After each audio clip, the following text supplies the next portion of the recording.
পুরসভা অভিযান আশা কর্মী এবং আইসিডিএস কর্মীদের এই দুই সংগঠনের আশা কর্মী এবং আইসিডিএস কর্মীদের সংগঠন তাদের পুরসভা অভিযান আর পুরসভা অভিযান ঘিরে ধুন্ধুমার পুলিশের ব্যারিকেড ভাঙার চেষ্টা।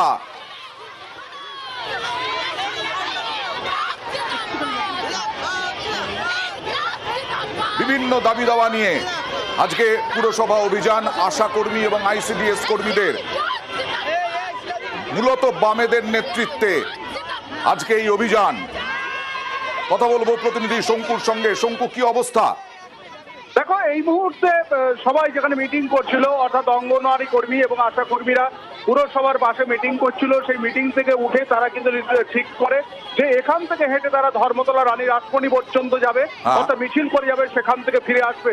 তারা তাদের যে দাবি দেওয়া রয়েছে, তাদের দাবি দেওয়ার মধ্যে কয়েকটি দাবি দেওয়া বেশ প্রসঙ্গত তারা বলছিলেন।